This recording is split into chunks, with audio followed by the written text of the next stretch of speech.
Hello, and welcome to another great edition of Money Truth Moments with our very own money expert, our very own money whisperer, Judy Copenbarger. How are you this morning, Judy? I am awesome. How are you, Carlos? I feel great. It's a Tuesday morning, so I am ready. Folks, if you're just joining us, make sure you grab your favorite beverage this morning and sit down because we're going to take you down a little path of where are they now today. And for those that are you guys joining us for the first time, welcome. If you're not following Judy, please do so at judycopenbarger.com. All of our social media links are there. And we'll talk about our website a little bit later on in the show. But this is always a great exciting episodes when we get to talk about where are they now, because you've got so many stories, so many people's lives that you've touched and made them better than when they reached out to you. So I want to be able to have an opportunity for folks to really hear some of these experiences and share some of these stories because, hey, somewhere in there, that's going to be you. That could be you're talking about me. You know what I mean? And that's the beauty when you take time to actually do this. It goes without saying, we all appreciate that because it's still a great learning situation. So, hey, I'll be quiet now so you can get going on this. Okay. Well, I was just thinking, where are they now? There's a lot of they, right? But I'll tell you, I have the coolest job on the planet. I get to be right in the front row helping people not just live out their dreams, but achieve their goals and leave legacy for their family and live a life that they see as quality of life. And that's different for everyone. And so I just have the coolest job in the world. But I was just thinking, who do I talk about? I thought, well, my very next appointment this morning is with a gal. And I was thinking, this is where she is now. This is where they came from. So this is a couple I began working with probably over 20 years ago. And we put their estate planning in place. We put their financial planning in place. And he was an engineer for one of the contractors for building rockets and stuff like that, aerospace stuff. Southern California, we have a lot of that. And so he had a regular job. They had a regular, simple life. I don't think their budget was ever over $3,500 a month, ever. And of course, he made a whole lot more than that. And so it's like, where does the rest go? Do we just give it to our kids? Do we just help the church? What do we do with it? And so we put together a plan years ago. And when I met them, they had nothing. I think he had a little bit in his 401k. It's like, well, let's beef that up. And so we put together a financial plan. And his big goal was to make sure if something happened to him, he did not expect longevity because of his health history and his family history. And he was right. And so he planned from the beginning to make sure she was okay. So this is Mama. I'm not going to use the real names, but he figured he would die first, and she was very financially illiterate, didn't know about money, didn't want to know money. She could barely do the grocery shopping. If I asked her how much she spent, she wouldn't be sure. Just very, very simple that way. Didn't want to know. She just wanted to take care of him and raise the kids and all of that. So they did that. Flash forward a few years. He died probably 3 years ago now.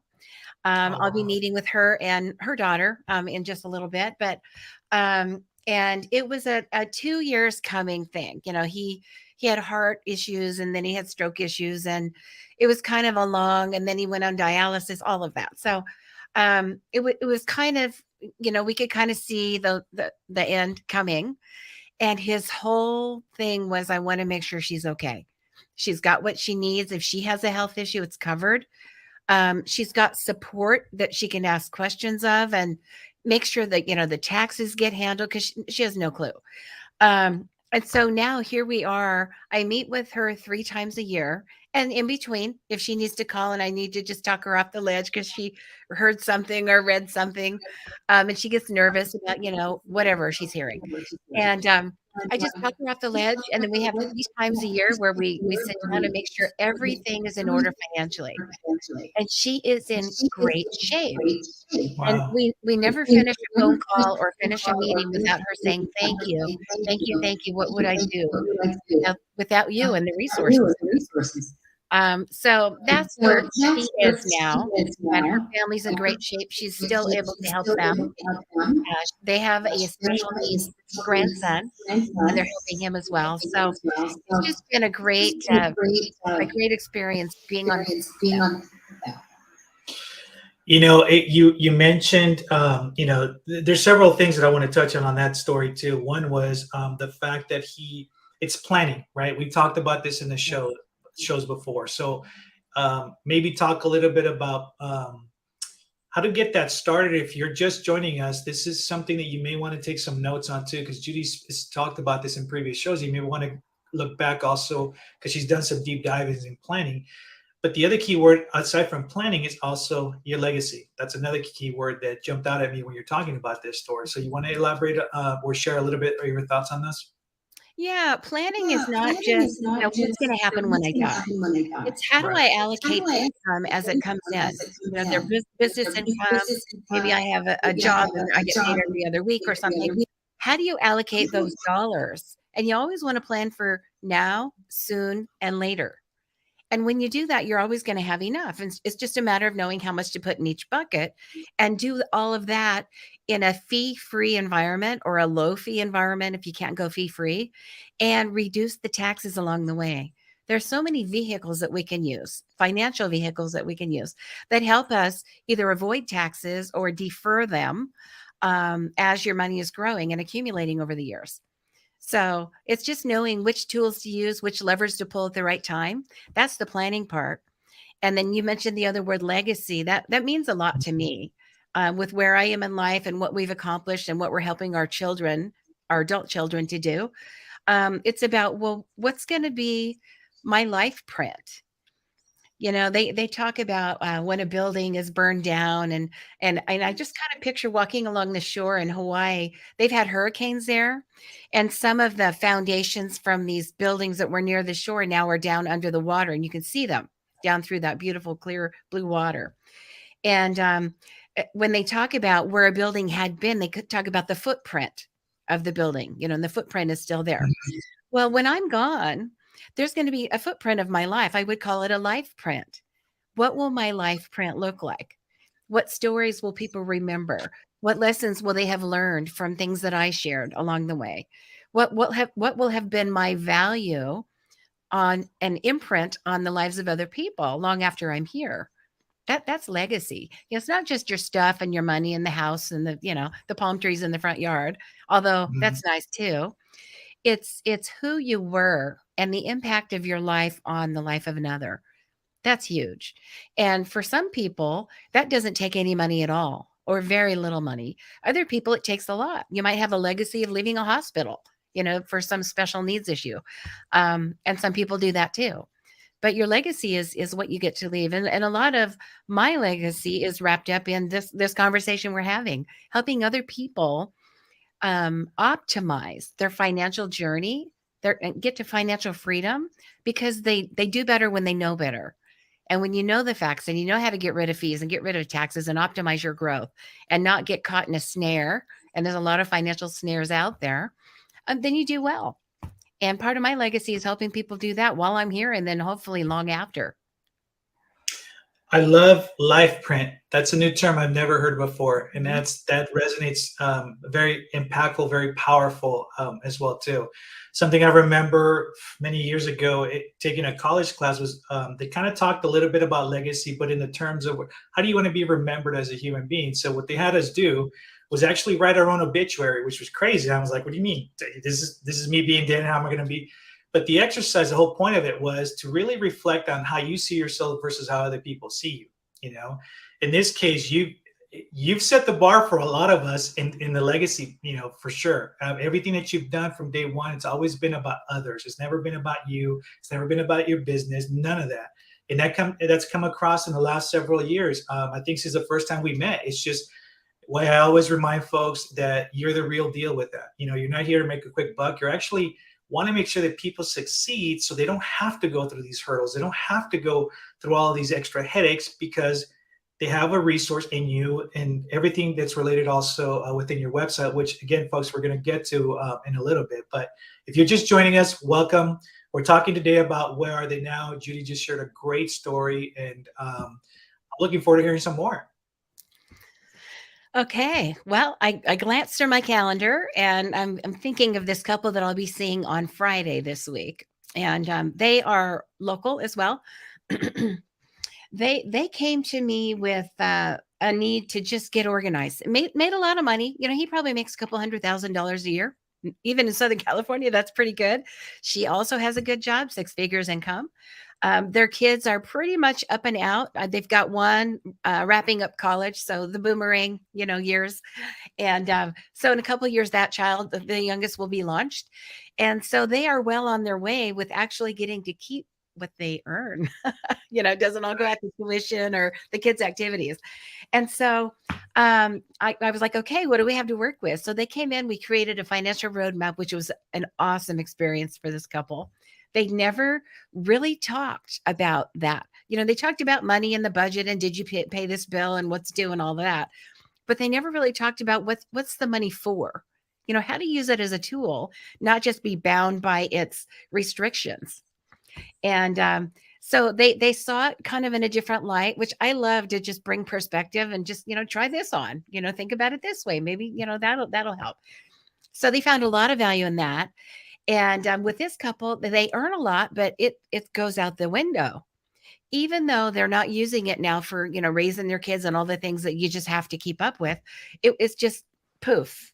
That's a legal and financial term of art. Poof. And we all know what that means. It's like, where did it go? Yeah. And that there's a zero missing on my bank account. What happened, right? And so that was their experience. So we've been working with them on very basic, and they're in their 40s, very basic spending plan concepts.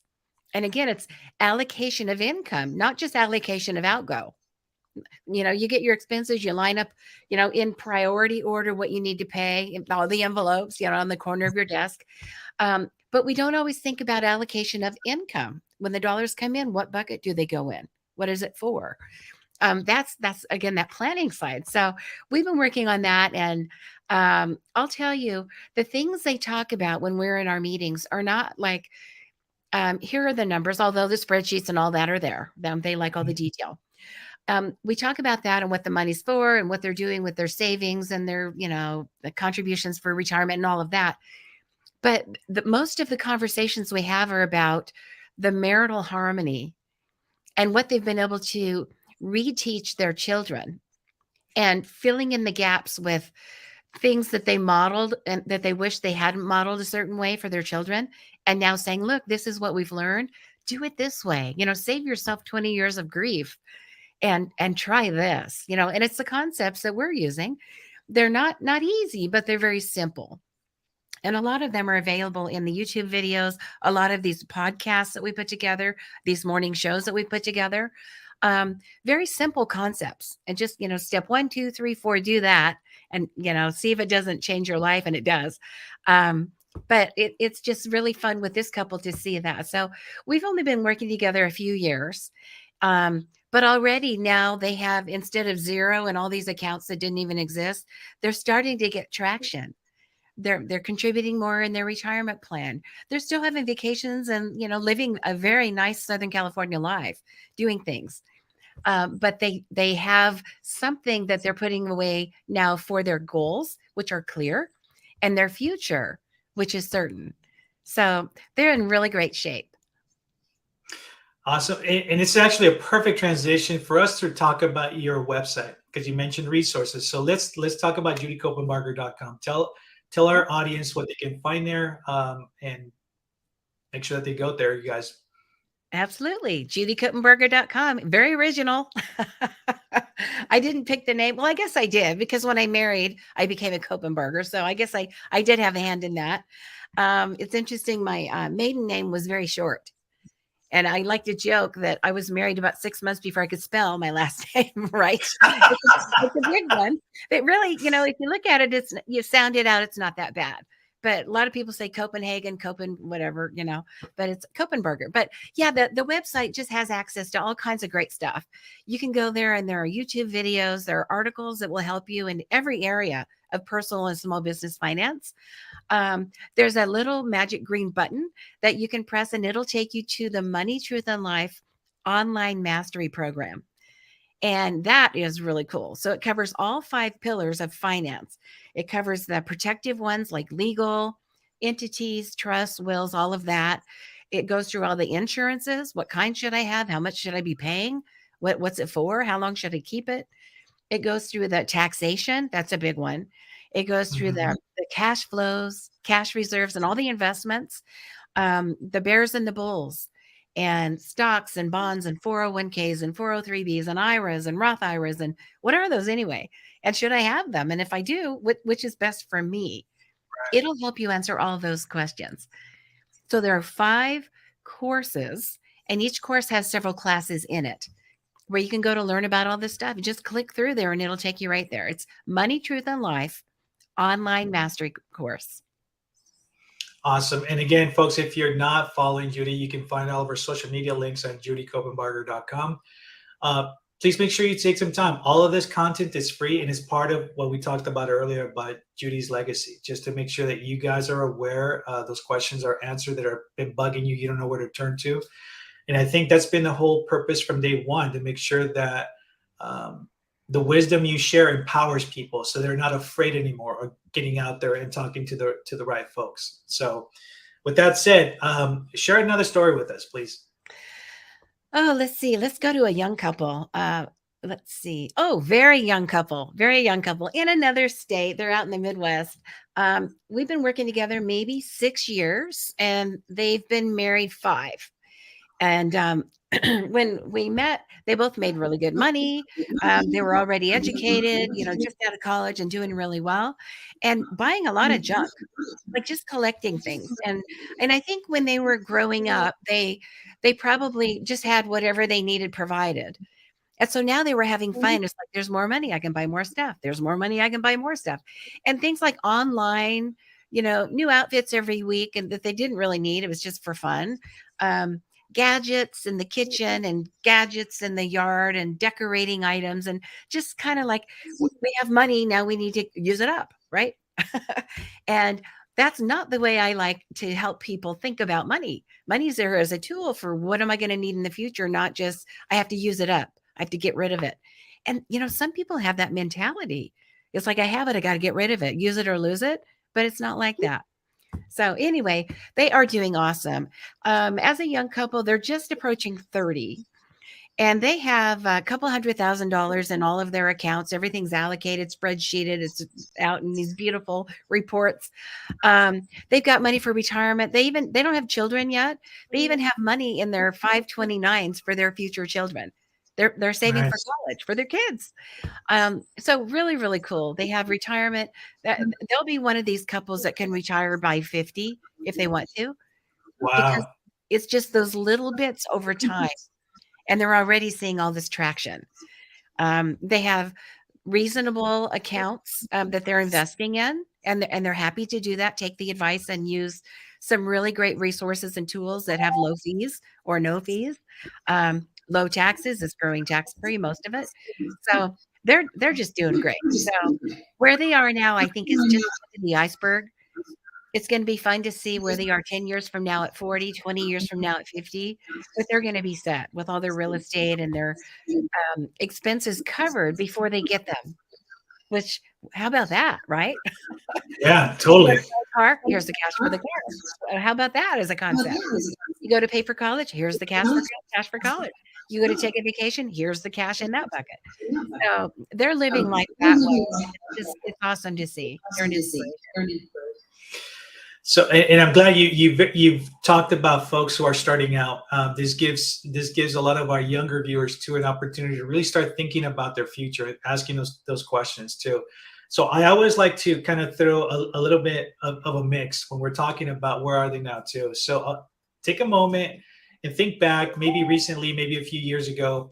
But there's always going to be that one couple, and I don't think age matters in this, but that couple that comes to you, they're very desperate. They just found out who you were, how you can help them, right? We've talked about also when we're dealing with folks, insurance people, those people that are quote unquote on your team, but they're not really supposed to be on your team because they're not looking out for your best interest. So think of a situation where you've had somebody reach out to you in that desperate moment, which is like, what do I do? I've been doing this X, Y, and Z, and I'm stuck. Right? My future just seems very, very dark. Yeah. Yeah. A couple in Texas come to mind when you say my future is very, very dark because they use those words. And this is maybe 10 years ago. And now they're just in a very good place. But 10 years ago, they were referred to me by uh, their daughter who was desperate, asking at church, who can we talk to? Who can help? Who can help my parents? And they're in another state. And my name came up, so I reached out, and they gave me this terrible story. At that time, they had probably a spreadsheet of 20 debt accounts, and some were very big. Credit cards were maxed out. They'd gone to the high double-digit interest rates. They couldn't even keep the minimum payments going on any of these. They had a mortgage that, of course, they had to pay, which means all the other things that somebody couldn't pay. And they were trying to figure out how to not get behind on that. At that time, they had a need for a new car. They had a big anniversary coming up, and they were desperate to do something, but they couldn't. I mean, how do you justify, and how do you open another credit card account to do that? So they were in really bad shape. So the first thing that we did was pull all the debt together and decide what we could pay, what we could do. We negotiated on their behalf a way to get that paid down over time. And it's amazing when you ask credit cards to help, a lot of times they will. They'll either Right. reduce the interest rates or they'll compromise somehow, because if you show them the whole situation, which is humbling for a lot of people, and this is everything I have, this is my situation, this is what's happened. And they had health issues. The husband was starting to move into dementia at that point, so he's not going to go work, right? What do you do? And what do you cut out? There's no more room in the budget to cut. And so we negotiated, got everything down to manageable, and then we got everything down to beyond doable. And then a couple little miracles happened, just as we asked. And so they went from probably $150,000 debt and barely making their mortgage to about $20,000 in debt. Now, that was probably in the first year. The second year, it all went away. And now they were saving, they were actually contributing. They didn't have to cut out their lifestyle. They didn't have to start eating cat food. They didn't, have to not go see their kids and put gas in the car. But we had to just manage little choices, very little choices along the way. We worked on their spending plan. We worked on it's kind of a congratulations plan where every quarter, if you do really well with these things, you reward yourself. And it might be a financial reward. It might not. Sometimes we think we need to spend money for a reward. You don't always. Again, it's mindset. Change your mindset. And you know that you're going to work really hard for 90 days and stick to the plan. You're going to get that outcome. You're going to get that result. And you're doing it together, which a lot of couples don't do money together. And there's power, you can do anything when you both row in the same direction. It's more than 1 + 1, right? It's like 1 + 1 = 3 when you get that going. So anyway, they did that. But long story short, they are doing awesome now. They have no debt. They have savings. They have cash reserves. If something comes up, they do that, not go to a credit card. They do have 2 credit cards open, but they're only paying them off every month if they need it for convenience or for the points, which they're using for travel. So they've learned how to do that too. And it's awesome. They just have a great time for their grandkids. They're able to travel a little bit, fly the grandkids out to see them, and it's awesome. I love when you share these types of stories because it also gives people hope. You know what I mean? Nothing's ever just you're done, you give up. No, there's always that hope. But I think it's also emphasizes the fact that you've talked about this before, that you have to have the right folks on your team, the right teammates to be able to help you get through all that too. So if you haven't had a chance to take a look at some of the previous episodes where Judy talks about that as well too, who should be on your team, the questions you should be asking, because that's also very important so you never get to that dark place, right? Where you can't do anything about it. Yeah. And a dark place can look differently for different people. I have a client couple that I've been working with probably 7 or 8 years now. He has a big business. He's scaled it. It's millions of dollars, tens of millions of dollars every year that he does in business. Really, really successful. He has a Midas touch. And outside of his expertise in business, he does other things. He invests in other businesses. He does real estate, he likes horses, race horses. Everything he does, Midas touch. It just makes money. And he came to me with the same kind of pain, but his pain wasn't, I can't pay my bills. He's got plenty of money, like way too much. And he gives a lot away too now, which is great. But his pain was the tax bill. It's like, sure, my companies are all earning this much money. Personally, I'm earning this much money. I have a tax problem. That's painful to write six-figure checks every year in the high six figures to taxes. Is there any way I can, other than making all these new businesses all the time and giving a lot away, any other way that we can put together a strategy to save the taxes, to preserve them for capitalizing other projects? And the answer is yes. So at this point, he's saving almost $1 million a year in tax from some strategies that we put together. And it doesn't mean he has to give it all away. There's just a way. There's always a way. That's the answer. When people say, I've got these problems, there's always a way, right? A legal way to get it done. And so he's able to save all this money and now give more away, capitalize more, plan for his children. They're expanding into other states with their business, and it's great. And when you have money, it gives you that flexibility. You can capitalize these projects, and he never has to think about that. And he has no pain. I mean, there's still taxes you have to pay, but he doesn't have pain when he talks about it in his face. It's like, because I can't even imagine, some of the checks that he has had to write for tax. And so we fixed that problem. And now we're just doing all the other things. Like for him, it's legacy at this point. Awesome, folks. And we're at the tail end of our show. And you know what that means, guys.